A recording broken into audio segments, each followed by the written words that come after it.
Hello real Madrid fans, के भइरहेको छ? जाभी Alonso have been sacked or multiple रिपोर्ट्सको कुरा गरौँ कि उसलाई स्याक होइन, he left himself or whatever it is. तपाईँलाई कुनलाई विश्वास गर्न चाहनुहुन्छ त्यो तपाईँको हातमा छ, किनभने छोड्न त छोडेका हुन् जाभी अलोन्सोले। र यसमा like it's not only sacking of जाभी अलोन्सो, यसमा धेरै कुराहरू इन्भल्भमेन्ट छ। जुन तरिकाको प्लेयर्सहरूको रियल मैड्रिड प्लेयर्सहरूको दादागिरी चल्छ क्लबमा, जुन तरिकाले फ्लोरेन्टिनो पेरेजले कि क्लबमा प्लेयर्स ठुलो हो म्यानेजर भन्ने एउटा हिसाबको स्ट्यान्डर्ड सेट गरि नै रहेको छ। कुरा गरौँ कार्लो एन्जेलोटीको स्याकिङबाट, कुरा गरौँ अब जाभी अलोन्सोको स्याकिङबाट, यो कुराहरू धेरै नै क्लियर हुन्छ। र आज हल्का डिटेलमा यसको बारेमा कुरा गरौँ। अब यो जुन सुपर कोपा द स्पेन थियो, it was only the trigger point. यो कुराहरू धेरै अगाडिबाट नै हामीले सुनिरहेको थियौँ कि अब अर्को म्याच हार्यो भने चाहिँ जाभी अलोन्सो स्याक हुन्छ है। होइन, अर्को म्याच हार्यो भने चाहिँ जाभी अलोन्सो पक्कै स्याक हुन्छ। यो कुराहरू त हामीले धेरै अगाडिदेखि नै सुन्दै आएका हौँ। र रियल मैड्रिडमा यो कुरा लाइक अहिले मात्र होइन, जमानादेखि नै चलिआएको हो कि how they handle the big egos. But this time it's not the same. Kylian Mbappe, Vinicius, Rodrigo, Jude Bellingham, and all these players, they have their own ego. र ठुलो इगोलाई रियल मैड्रिडमा they don't need tactical manager क्या, उनीहरूलाई tactical manager चाहिँदैन। They just need a good man manager, and it was not जाभी Alonso. र जाभी अलोन्सो पनि चान्चुने मान्छे त थिएनन् नि त। बायर लेभरकुजनसँग बुन्डेसलिगा अनडिफिटेड जितेका थिए, जहाँ बायर्न म्युनिकको दबदबा चल्छ त्यो लिगमा। बायर लेभरकुजनसँग undefeated in Bundesliga, in whole football season only एउटा गेम हारेको थियो, त्यो पनि एटलान्टासँग युरोपा लिग फाइनल।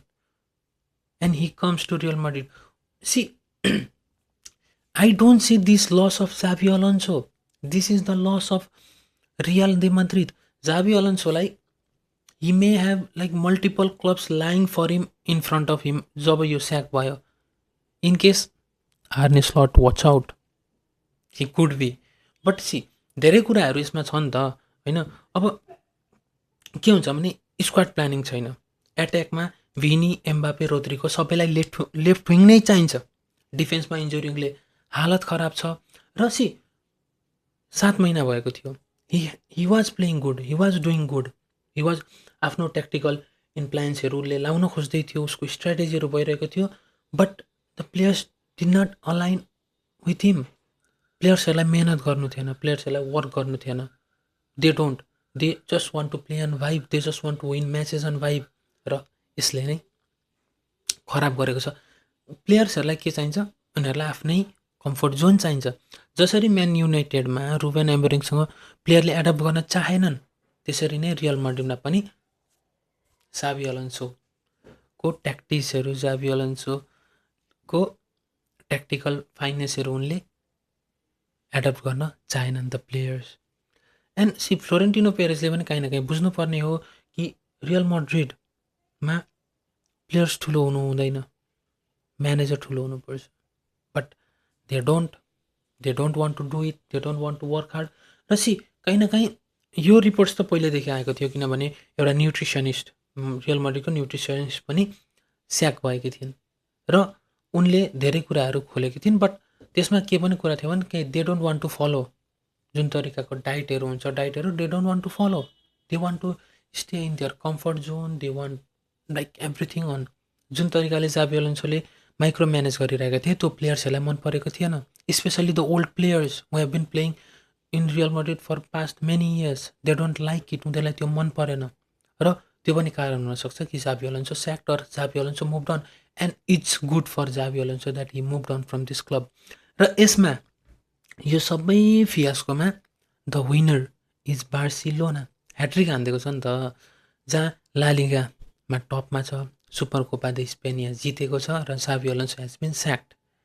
र यो सबैको मेन ट्रिगर पोइन्ट के भयो भने तपाईँहरूले हेरि नै हाल्नुभयो होला, सुपर कोपा द स्पेनियामा आफ्टर द मेडल सेरोमनी जाभी Alonso wanted to give the guard of honour, but Mbappe don't. र प्लेयर्सहरू एम्बापेलाई फलो गरेर ड्रेसिङ रुमतिर जान्छन्, rather than following जाभी Alonso and standing there to give guard of honour to Barcelona players. र यसले धेरै कुरा क्लियर गर्छ। जुन तरिकाको रिपोर्ट्सहरू आएको थियो कि रियल मैड्रिडको ड्रेसिङ रुममा चाहिँ मल्टिपल ग्रुपहरू बनिएको छ, एकतिर टिम एम्बापे, एकतिर टिम ब्राजिल अर एनिथिङ, र दिस इज नट गुड। र अन्त्यमा कुरा गरौँ नयाँ म्यानेजरकै बारेमा। Arbeloa has been appointed as the new manager of Real Madrid. आर्बेलोआलाई ल्याउनु भनेको प्लेयर्सहरूलाई खुसी पार्नु मात्र हो। ऊ लाइक ट्याक्टिकल्ली के गर्ला त्यो थाहा छैन, तर प्लेयर्सहरूलाई चाहिएको थियो यस म्यान। र यो मुभले रियल मैड्रिडलाई सेभ गर्छ जस्तो मलाई चाहिँ लाग्दैन, or else it can go out of the ceiling or to the dumpster. र अब कुरा गर्नुपर्दा आर्बेलोआकै बारेमा कुरा गरौँ, that he has been managing Castilla from past years.